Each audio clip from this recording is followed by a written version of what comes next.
Hi, it's Miss Lisa from the office, and I have my favorite Christmas story to read to you, and it's called My Penguin Osbert by Elizabeth Cody Kimmel. This year, I was very specific in my letter to Santa Claus. We've had a few misunderstandings in the past. For instance, last year I asked for a fire engine red race car with a detachable roof, a lightning bolt on the side, and retracting headlights. And he did get me one, but it was only 3 inches long. And the year before, I had really wanted a trampoline. I wasn't sure how to spell it, so in my letter, I just sort of described what I wanted. Santa sent me a pogo stick. So this year, I was really careful. I wrote Santa a long letter and told him that I would like to have my own pet penguin. Not a stuffed penguin, but a real one from Antarctica. I told him my penguin should be 1 foot tall, white and black with a yellow beak, and his name should be Osbert. I included a drawing. I put extra postage on the envelope and sent it off a whole month early. Then I waited. When Christmas morning came, I was the first one downstairs. There he was. He was black and white with a yellow beak and exactly 12 inches tall. He was moving and breathing and everything. Around his neck was a tag. It said, "Hello, my name is Osbert." Santa had come through. I wanted Osbert to meet everybody. I wanted to take him to my room. Plus, I wanted to open my other presents. But Osbert really wanted to go outside and play. It was pretty cold and kind of windy, too. There was a foot or two of snow on the ground and no sun. But I had asked for Osbert, and now I had him. So we went outside. We played powder slide and wrecked the igloo. We had snowball fights and made ice penguins. We escaped from the jaws of imaginary leopard seals. Osbert wanted to go swimming, but I explained that it might not be possible. So we sang some of the old penguin songs instead. That night, I was ready to go straight to bed. We'd had such a big day, but Osbert wanted to take a bath. He filled the tub to the very top and we got in. Osbert unwrapped all the bars of soap and floated them around like icebergs. After a while, I had pruned fingers and my skin itched from all the soap. But I had asked for Osbert, and now I had him. And Osbert liked playing in a cold bath.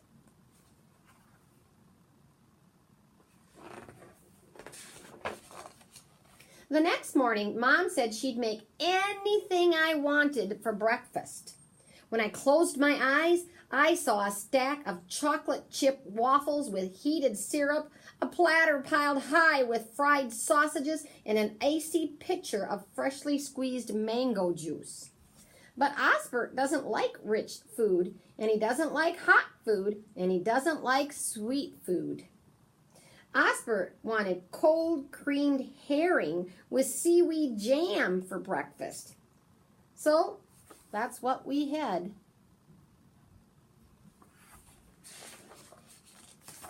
After breakfast, it was my turn to do chores. So I did the dishes and went upstairs to clean my room. When I came back down, I saw that Osbert had been working too. He had built an entire ice village out of freezer pops, frozen leftovers, and tubs of ice cream. It was all beginning to melt.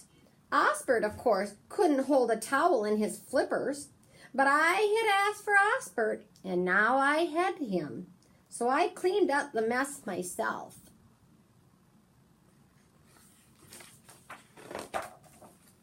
That afternoon, when Osbert was watching the Weather Channel on cable TV, I secretly wrote Santa another letter. Dear Santa, how are you and Mrs. Claus? We are fine. Thank you for the great penguin named Osbert. We take cold baths together and have creamed herring for breakfast. I'm getting used to spending all day in the snow. Plus, it turns out I didn't have frostbite after all. Your friend, Joe. P.S. One more thing, Santa. If you feel like maybe I should have asked for a different present and you want to swap, that would be okay. And while Osbert was leafing through a snow globe catalog, I snuck out and mailed the letter.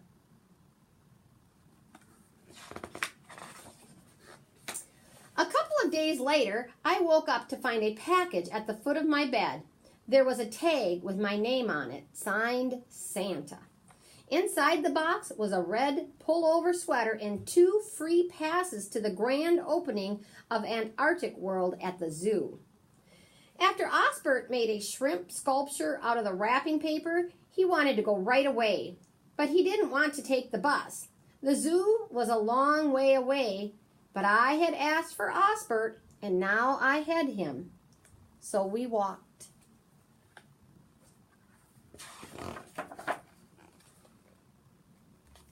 When we got to Antarctic World, Osbert headed straight for the Penguin Palace. There was a huge snowy hill with an ice slide leading down to a big pool. There were leopard seals painted on the walls. Tiny bergs of real ice were floating in the water. And then a door opened in the wall and a guy came out and started tossing creamed herring to all the penguins.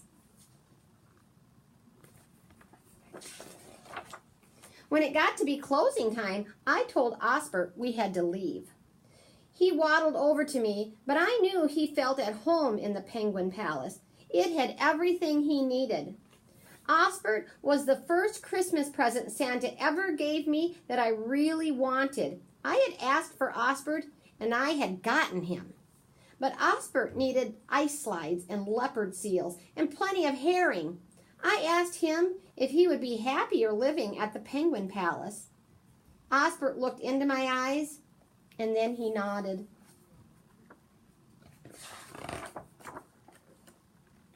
It's a little lonely at home without Osbert, and my new red sweater itches my neck a little bit right under my chin. But it's nice to be warm, and I had chocolate chip waffles for breakfast. Next Saturday is Kids Visit Free Day at Antarctic World. I don't have bus fare, but I can walk. I'll wear my red sweater so Osbert will be sure to recognize me. And next Christmas is only 11 months away. I've thought about it a lot, and I already know what I want. I'm sure I can't get into too much trouble with just one helicopter. The end. I hope you enjoyed that story as much as I did reading it to you.